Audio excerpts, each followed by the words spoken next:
Welcome to our channel. నేను మీ నవీన్. ప్రస్తుతం మనతో అనువంశిక వైద్యులు నవీర్ అసుల్ గారు ఉన్నారు. సార్ నమస్తే అండి. నమస్తే బాబు. సార్, ఈ మధ్యకాలంలో మనం చూస్తే చిన్న ఏజ్లో మోకాళ్ళ నొప్పులు వస్తూ ఉన్నాయి. హాస్పిటల్కి వెళ్ళినప్పుడు మోకాళ్ళలో గుజ్జు అరిగిపోయింది, లేదంటే బోన్ స్ట్రెంత్ లేదని అంటూ ఉంటారు. సో అట్లాంటి వాటికి ఏమైనా మన దగ్గర మూలికా వైద్యంలో ఆయిల్స్ ఏమైనా ఉన్నాయండి? చక్కటి ప్రశ్న అడిగారు. ఎన్నో ఉన్నాయి, ఒకటి కాదు వందల ఫార్ములాలు ఉన్నాయి. ఎందుకంటే పిల్లర్స్ బిల్డింగ్ బాగుంటే పిల్లర్స్ బాగుంటాయి, పిల్లర్ బాగుంటే బిల్డింగ్ బాగుంటుంది. ఒక చిన్న ప్రశ్న, ఎట్లంటే ఇంత దేహం ఈ మోకాలపై నిలబడాలంటే ఆ దేహానికి ఎటువంటి ఆహారం వెళ్ళాలా? ఎందుకు ఈరోజు మోకాల నొప్పులు వస్తుంటాయి? ఇప్పుడు ఏమంటారు, నెయ్యి తింటే లావు పెరుగుతారు, గుండెపోటు వస్తుంది, నెయ్యి తినడం అస్సలు ఆపేశారు. ఇప్పుడు ఇంకా కీళ్ళలో నొప్పులు దాని నడిస్తే కిర్రని రావడం, కిట్కిట్ ఆ శబ్దం. దానికి కారణం గ్రీసింగ్ అరిగిపోయింది. ఆ గ్రీసింగ్ ఎప్పుడైతే మన ఉత్పత్తి అవుతుందో ఆటోమేటిక్గా మోకాలు నొప్పులు పోతాయి. ఈ గ్రీసింగ్ సరైన ఉత్పత్తి కావడానికి మనం ఏం చేయాలా? రోజు ఉదయాన్నే 2 పచ్చి బెండకాయలు తిని ఒక 1/2 గ్లాసు వేడి నీళ్ళు తాగాలి. ఓకే ఓకే 2 బెండకాయలు తినడం పచ్చివి, 1 గ్లాసు గోరువెచ్చే నీళ్ళు తాగడం. తింటూ నేను ఒక చిన్న సలహా, ఇక్కడ ఒక ఆయిల్ తయారు చేసి పెట్టాను నేను. చాలా దూరం నుంచి ఆయిల్ నేను తయారు చేసుకోవడం జరిగింది చూపడానికి. దీంట్లో ఉల్లిగడ్డలు, అన్ని ఉల్లిగడ్డలు బాగా దంచిన తీసిన రసం మస్టర్డ్ ఆయిల్లో వేసి బాగా మరిగిస్తే ఆ పసురంతా పోయి ఆయిల్ మాత్రం ఉంటుంది. ఆ ఆయిల్ అప్పుడు ఏం చేయాలి మనము? ఇదిగో అక్కడ తయారు చేసిన ఆయిల్ ఇది. ఒక పట్టడు ఉల్లిగడ్డలు తీసుకుని దంచిని తీసిన రసంలో మస్టర్డ్ ఆయిల్లో ఈ పసురు వేసి బాగా మరిగిస్తే ఆయిల్ మాత్రం మిగులుతుంది, అందులో ఉండే పసురు అంతా ఎగిరిపోతుంది. దాంట్లోకి మనం ఏం చేయాలా? ఒక 6 అంగుళం అంత గడ్డ కర్పూరం వేసి వేడి చేసి మోకాలకు రుద్దడం అలవాటు చేసుకుంటే, ఎలా రుద్దాలా? చాలా తీసుకోకూడదు, కొద్దిగా ఇలా తీసుకొని ఇలా రుద్దడం అలవాటు చేస్తే మనం చేసిన ఆయిల్ పర్ఫెక్ట్గా ఉంటే ఇలా డ్రై అయిపోతుంది, కనపడదు. ఈ ఆయిల్ని మోకాలకు రాసుకోవడం, మల విసర్జన అయ్యే విధంగా ఆకుకూరలు తినడం.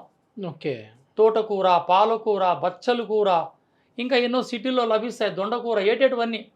ఆకుకూరలు ఎక్కువ ఎవరైతే తింటారో వాళ్ళకి మల విసర్జన సమస్య ఉండదు, పొట్ట సమస్య ఉండదు, కీళ్ళ నొప్పుల సమస్య అస్సలే రాదు.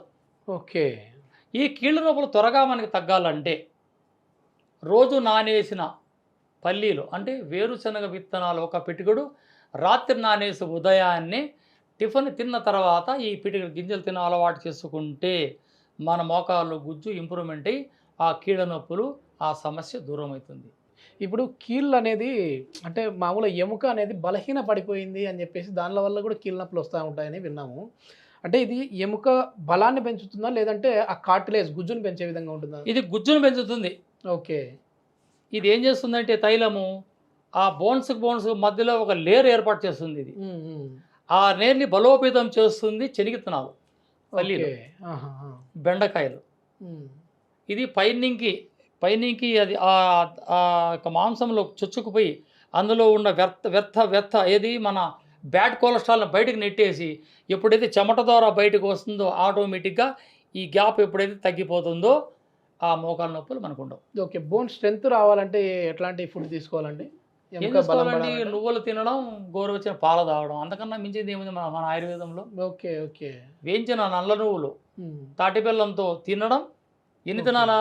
రోజుకి 1 నిమ్మకాయ సైజ్ అంత లడ్డు, తాటి బెల్లము నువ్వులు కలిపి లడ్డు తినడం, గోరువెచ్చిన పాలు తాగి అట్లా 40 రోజులు చేస్తే వారి శరీరం వజ్రదేహంగా మారిపోయి వాని కీళ్ళ నొప్పులు పోయి వానికి ఎన్నో ఎంట్రుకులు, ఎన్నో సమస్యలు దూరం అయిపోయి వాడు ఆరోగ్యంగా ఉంటాడు. ఓకే ఓకే, ఇది నా అనుభవం, నేను ఇచ్చే రెమెడీ. ఓకే, ఇప్పుడు మోకాల నొప్పులనే కాదు సార్, మామూలుగా బాడీలో కొద్దిమందికి నడుము నొప్పులు కూడా మనం చూస్తూ ఉంటాం, వాటికి కూడా పనిచేస్తుందా? చేస్తుంది. ఓకే, మీరు పై పూతకి ఈ ఆయిల్ పూస్తూ లోపలికి నల్ల నువ్వులు మీరు తీసుకోవడం అలవాటు చేసుకోవాలా. ఓకే సార్, ఇదేంటంటే మామూలుగా సర్జరీకి వెళ్ళిన వాళ్ళు ఉంటారు కదా, అట్లాంటి వాళ్ళకి ఏంటంటే నీ రీప్లేస్ జరిగి ఉంటుంది, మోకాలు చిప్ప మార్పు జరిగి ఉంటుంది. అట్లాంటి వాళ్ళు తీసుకోవచ్చా ఈ ఆయిల్ లేపనం చేసుకోవడం? ధారాళంగా తీసుకోవాలి, ఇంకా స్పీడ్గా అవుతుంది వర్కర్లకి. ఓకే, ఎందుకంటే అక్కడ వ్యర్థాన్ని తొలగించింటారు. ఇక ఇది ఏం చేస్తుంది, వెంటనే అక్కడ గుజ్జును ఉత్పత్తి చేసి ఇంకా అసలు మోకాలు వానికి వేసింది కూడా స్పర్శ లేకుండా అయిపోతుంది. హ్యాపీగా వాడు కూర్చోడు లేయడం కూడా చేస్తాడు. ఓకే ఓకే, ఇది నా అనుభవం. నా ఇంటి దగ్గర నేను ఇస్తుంటాను. ఉమ్. ఎంతోమంది నా దగ్గర నేర్చుకుని వాళ్ళు అది ఈ ఆయిల్ అమ్ముకుని బతుకుంటారు కొంత పిల్లగాళ్ళు, మా పిల్లలు ఓకే ఓకే. ఎంతోమంది నేర్చుకుంటుంటారు. నేను నేర్పేయడం నా ధర్మం. మీరు అన్నీ ఇట్లా ఓపెన్గా చెప్తా ఉన్నారు కదా, ఏం ప్రాబ్లం లేదా? అంటే మామూలుగా మీ దగ్గరికి రావాలని లేకుండా ఇప్పుడు ఇది మీరు చెప్పిన చిట్కా వాళ్ళ ఇంటికానే తయారు చేసుకోవచ్చు. ఇప్పుడు అప్పుడే ఒక వీడియోలో అన్నాను, ఉమ్. 1000 మంది నా ఆయుర్వేదం సాంప్రదాయ వైద్యులు చేయడమే నా లక్ష్యంగా భావించాను. ఓకే. నేర్చుకున్నవన్నీ నా బుర్రలో పెట్టుకుంటే వాళ్ళు ఎలా నేర్చుకుంటారు? ఉమ్, ఉమ్. వాళ్ళు నేర్చుకుని ముందుకు వెళ్తే కదా మా తాత ముత్తాతలు నాకు నేర్పిన విద్యకి ఒక ఒక ప్రాణం వచ్చేది. ఓకే. అగస్త్యులు, పులిపాని గారు, ఆద్భాటాచార్యుల వారు, ఉమ్, రస రత్నాకరులు, హజరత్ జుల్ఖర్నేన్ గారు, ఇటువంటి వాళ్ళు మేధావతనం అంత గ్రంథాల్లో రాయబట్టే కదా ఈరోజు ప్రపంచమంతా మా బొట్టి వాళ్ళు బయటకు వచ్చిండేది. yes, yes. నేను ఇచ్చే సలహాతో కూడా వాళ్ళలో ఇంకొకరు బయటకు వస్తారేమో. ఉమ్, ఉమ్. వాళ్ళ కోసమే నా ఈ త్యాగం. Okay okay. నేర్చుకోవచ్చు అంతే. yes, yes. నా ప్రాపర్టీ పోదండి, నా విద్య పోదు. ఉమ్, నా విద్య ఉమ్. పోతానే ప్రజల్లో పోతానే ఉంటుంది. ఓకే. నేర్చుకుని ముందుకెళ్తే అది నాకి పుణ్యమే. ఉమ్, ఉమ్. Okay okay. విద్య దాచుకున్నవాడు వింత పశువే పోతాడు. ఇప్పుడు ఈ వింత అనుభవం పశువే విద్య దాచుకున్నవాడు. yes, yes. పోయి ఎన్ని నేర్చుకుని. సంవత్సరాల నుంచి మీరు ఈ ఫీల్డ్ లో ఉన్నారు సార్? అంటే అనుభవం ఇప్పుడు నాకు 51 సంవత్సరము. నేను 2వ 3వ తరగతి పాదరస శుద్ధి చేయడానికి కూర్చోబెడతాను మా నాన్నగారు. ఓకే. పాదరసాన్ని నేను 3వ క్లాస్ మీద శుద్ధి చేస్తా అంటే ఆ, ఆ పాదరసం అంతా శుద్ధి చేస్తే మా నాన్న ఒక అంత బెల్లం ఇచ్చేవాడు తినడానికి నాకే. ఆ ఓకే. బెల్లం తినుకుంటూ నూరేది మేము. ఓకే అప్పుడు ఓకే. సినిమాలు లేవు, ఉమ్. నరసింహ శతకం పద్యాలు పాడుకుంటూ నేను నూరేవాడిని. Okay okay. నరసింహ శతకం, కృష్ణ శతకం, ఉమ్. సుమతి శతకం, వేమన శతకం, ఈ 4 శతకాలు కూడా బాగా వంట పట్టేవాడిని. ఉమ్. పల్లెటూరులో కాబట్టి పేరేమో రసూల్ గారు అని ఉంది, ముస్లిం హ్యాండ్, ఆయన కూడా ఈ శతకాలు చేస్తారు. అష్టాగత పురాణాలు 4 వేదాల గురించి కూడా కాస్త ఓకే ఓకే. ప్రవేశం ఉన్న కుల వ్యక్తి. మతాలతో సంబంధం లేకుండా ఆ. చాలా వరకు కూడా మీరు బాగా వీటిపై కూడా విషయ పరిజ్ఞానం ఉందన్నమాట. ఇప్పుడు ఒక ఒక ఆకారంగా పెట్టిన ఒక శివలింగాన్ని ఉమ్, ఉమ్. ఏ కులమోడు చూసినా అది నల్లగే కనిపిస్తుంది, తెల్లగా కనిపించదు. అది ఉమ్, ఉమ్. అవును. ఒక శివుని ఆకారము ఉమ్. ఎట్లా వ్యక్తి చూసినా అది లింగ రూపమే కనిపిస్తుంది, కానీ అది వేరే రూపం కనిపిస్తే అక్కడ కాస్ట్ చెప్పుకోవచ్చు మనం. Yes, yes, అందరికీ yes. అదే కనపడదు, అందరికీ ఒకటే అదే కదా. దేవుడు. Yes, yes. సబ్కా మాలిక్ ఏక్ హై ఏక్ హై. అన్నట్లు. అల్లా మాలిక్. ఓకే. ఇది మొత్తం మీద అయితే చాలా వరకు కూడా నబీర్ రసూల్ గారితో నేను ఇంటర్వ్యూ చేయడానికి కూడా కారణం ఏంటంటే, చాలా వరకు ఆయన ఇంటి వద్ద పేద ప్రజలకు ఉచితంగానే వైద్య సేవలు అందిస్తూ ఉంటారు.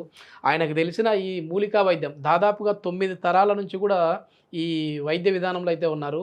సో దీని నుంచి ఎంతోమంది కూడా ఉపశమనం లభించింది. ఫ్రీగా కూడా ఈ పాము కాటుకు, అదేవిధంగా కిడ్నీలో స్టోన్స్కి, వీటికి ఫ్రీగానే ట్రీట్మెంట్ చేస్తూ ఉంటారు ఇంటి వద్దకు వెళ్ళిన వారికి. లేదు అనుకున్న వారు ఏదైనా కొరియర్ ఛార్జెస్ మాత్రం మీరు పెట్టుకోండి, నేను ఆ మెడిసిన్ పంపిస్తానని చెప్తూ ఉంటారు. అందుకే ఆయనతో స్టూడియోలో అయితే ఇంటర్వ్యూ చేశాము. థ్యాంక్ యూ అండి. Thank you. నమస్తే సార్.